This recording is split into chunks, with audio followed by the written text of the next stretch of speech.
Hey guys, welcome to the 2 a.m. pipe on the patio. Today I wanted to do two things in this video.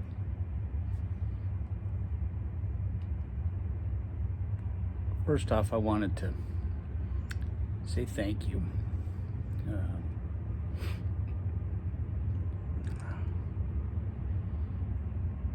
I wanted to thank everybody who donated to the GoFundMe my daughter McKinley put up.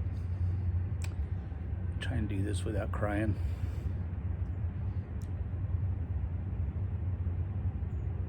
We covered the entire amount that we had put up. The GoFundMe was covered completely.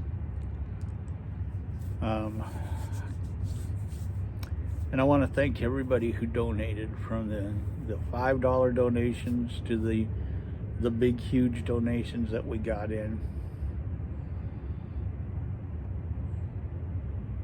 I know there were guys who donated $10 who didn't have $10 to donate.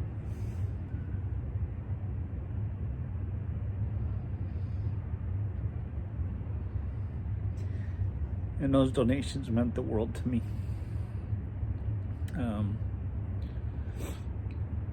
Because I know that you guys didn't have $10 to donate, and you donated anyway, and that meant the world to me.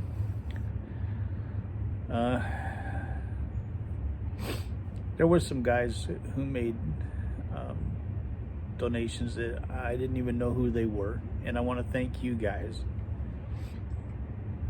I just want to thank everybody who made a donation here. I just really do want to thank each and every one of you. There were some incredibly generous donations made, and I don't know if they want their names known or whatever, but I'm just want to say thank you to everybody, and everybody who donated. Thank you.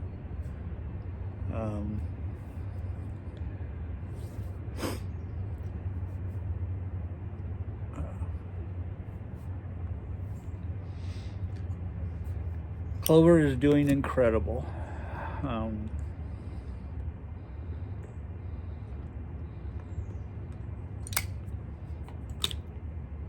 Thanks to those donations.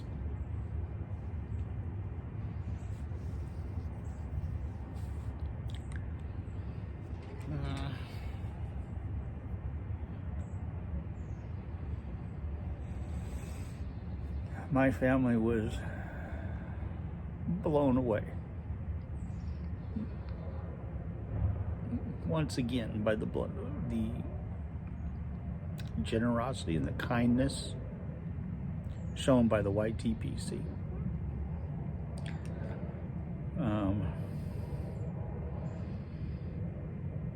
You guys are absolutely amazing.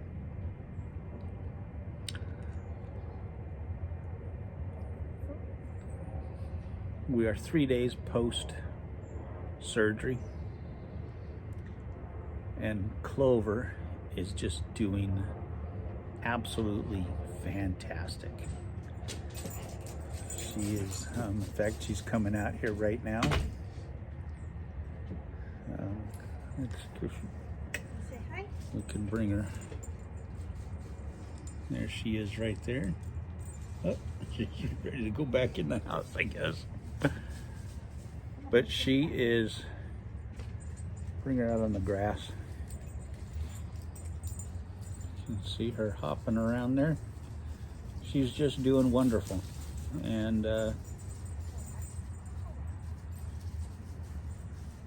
she's, that's McKinley, by the way, my daughter, with her. And she's just getting along like it's nothing. She's doing just incredibly well.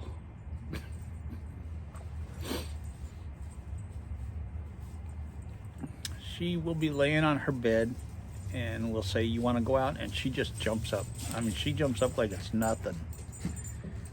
It's just amazing to see her. And thanks, McKinley.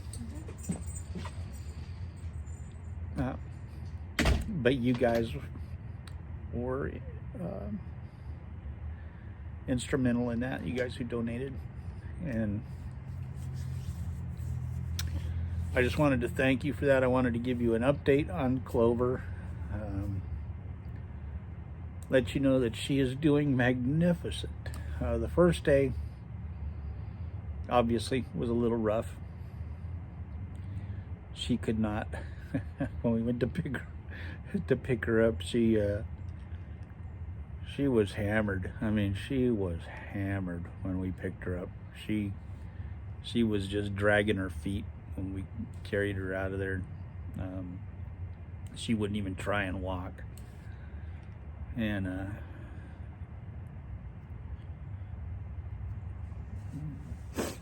we got her in the car, and I drove the car home, and I drove it onto the grass and backed it right up to our front door, and we thought we were going to have to carry her in. And we got to the door, the back to the car, to the house, to the front door, and we all gathered around the car, and she heard all of our voices, everybody's voices. She heard my wife's voice, and I kind of just tugged on her collar just to kind of get her to, you know, to kind of see if she would move at all.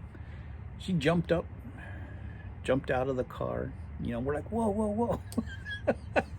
She jumped out of the car and walked up the steps into the house.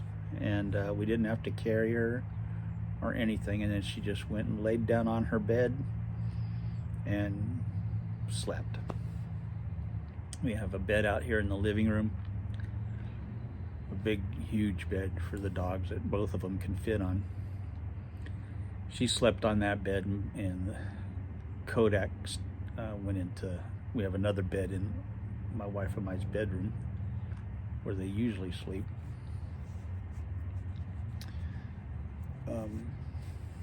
Kodak slept in there the first night. McKinley and I stayed out here all night with her the first night. And she did awesome.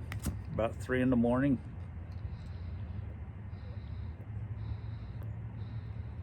she was whimpering. She had been whimpering since we got home. And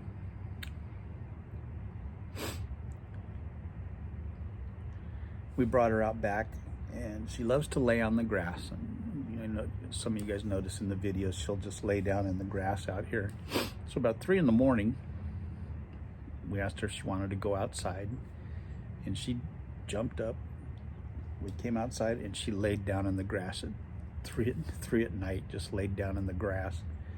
So we said, okay, you can't lay down in the grass. We don't want you getting, you know, any dirt in your sutures or anything like that. So we got her back up and brought her in the house. About 3:45, she started whimpering again. So we said, you want to go out? And she jumped up. And this time we took her out the front door, because she's not used to going out the front door. So we took her out the front door, out on the grass, and we were using a sling on her, you know, around her belly to kind of hold her up, because we didn't know how she'd be able to do. She walked right out the front door all on her own with just the leash on. We got her on the grass, and we figured, well, let's put the sling on her to hold her up. She stopped dead in her tracks and just looked at McKinley like, what are you doing? What is that thing you've got around me? And so McKinley said, well, maybe we should take the sling off and just see how she does. And so we did. As soon as McKinley dropped the sling, she started walking on her own, went right over, squatted down, and peed. And she's been fine ever since. She came back in, not a whimper out of her the rest of the night. She wouldn't eat anything. She didn't eat anything that first day and all of the second day until last night. She wouldn't take her medicine. We were having to force her medicine down her. Usually she takes anything with a slice of cheese, fold the cheese over it, and she'll eat it. She wouldn't even eat the cheese. So we're kind of having to force the medicine into her mouth, hold her mouth closed, and rub her throat until she swallowed it. So I got a piece of salami. And I just cut it up real small and just, gave her a piece. She ate that little piece. I gave Kodak a couple pieces first. She was watching him, so then I gave her one. She ate that. Then she just started eating all the salami that I would give her. It was just a small little pieces. We just wanted her to get something to where she would eat something. And so then she started taking her medicine with the cheese after that. And then McKinley said she wouldn't eat her food. So McKinley said, maybe I should get some, or I said to McKinley, we should probably get some yogurt, because they love yogurt. Get some yogurt and mix that with her food and see if she'll eat that. So she got some Greek yogurt, put that in her food, gave some to Clover, or to Kodak as well, because you can't have one without the other. So he got some in his food, and then we gave her some in hers, and we put the bowl right in front of her. And she sniffed at it and then just put her head back down. So we said, okay, if she's not going to eat, we'll put the cone back on. So we put the cone back on her. Kodak came over and sniffed at her bowl of food, and she growled at him. And of course, he backed right off. We said, okay, she's going to growl at him. She's ready to eat. So we took the cone off, and sure enough, she ate her food. Once he came for it, she was ready to eat it. So she ate all her food, and she's just been great. She's been just great. And as you could see, she was walking around just fine on 3 paws. I call her a tripod, P-A-W-E-D. She's doing great. She's doing just wonderful. And the swelling has gone down. She had a lot of swelling the first couple of days. In her belly, not so much where the surgery was, but in her belly. The fluid had just pulled in her belly. It's all gone. She's got some major bruising, of course. She doesn't seem to be bothered by it much. Every once in a while she'll let a yelp out as she moves a certain way. That's to be expected. But she's just doing so good, and has adapted so well to being, 3-legged. And we're just amazed by her. And but I just wanted to come on. Thank you guys. Let you know how she's doing. She's more stable. She's more stable on 3 feet than I am on 2 feet. And I got video proof of that. I'll show you right here.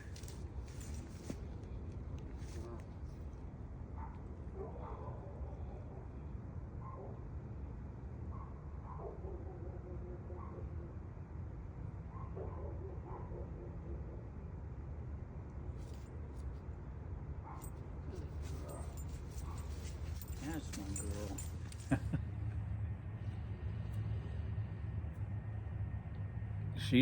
She's amazing, and she's doing great. And McKinley was laughing at that video. She goes, you almost fell over. She's doing better on 3 feet than you do on 2.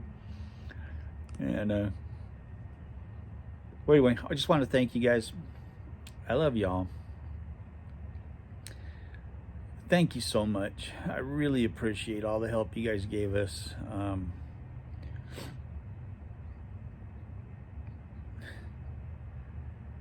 You guys are amazing. Thank you.